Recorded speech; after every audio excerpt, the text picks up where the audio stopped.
Well, I thought it was the worst cabinet level appointment in history until they then heard about the Matt Gaetz appointment.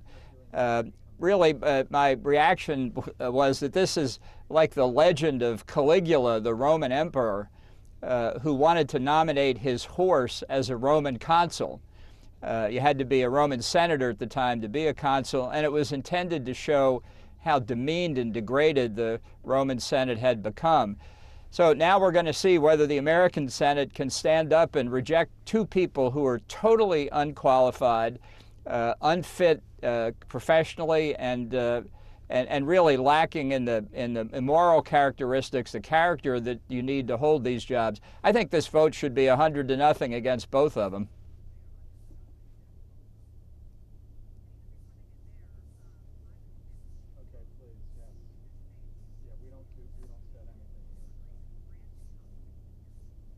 Look, it's typical for most senior nominations that people get a full field FBI investigation. I can't count how many I've had, updates and all the rest of it.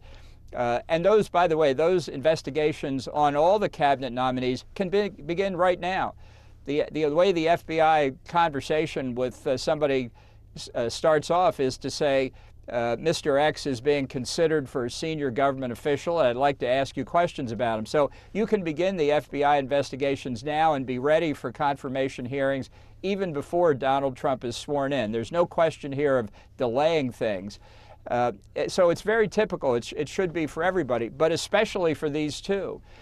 In the case of Gaetz, you've got a House Ethics Committee within a few days of issuing an apparently pretty difficult report.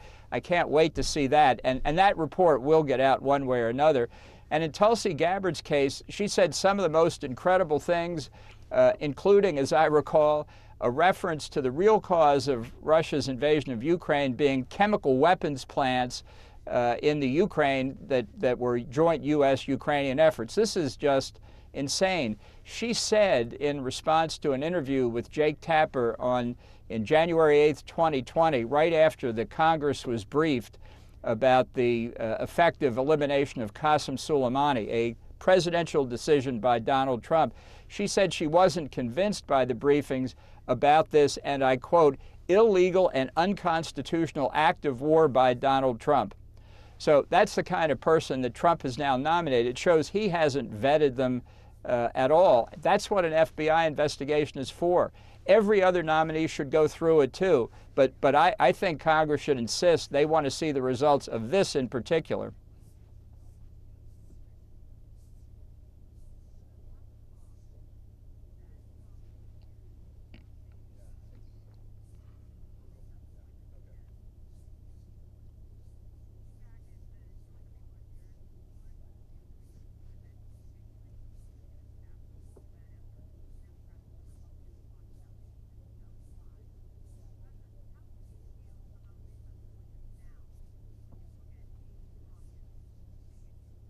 Well, just on my situation, it was a recess appointment because at that time you had to get 60 votes to overcome a filibuster, which Joe Biden himself said to me. He was the ranking Democrat on the Senate Foreign Relations Committee that I would have gotten. And the Republican who opposed me, George Voinovich, later wrote an op-ed in the Washington Post after I'd been up at the UN for a while, said he would support me. So leaving that aside, recess appointment is a presidential power. And appropriate in circumstances like mine where the Democrats were being obstructionist. Republicans control the Senate now, and I think the leadership will try and get people through on an expedited basis. The Democrats have blocked the recess appointment for years by never recessing. So, you know, this is a constitutional struggle between the two branches, but to say that recess appointments are illegitimate is just wrong.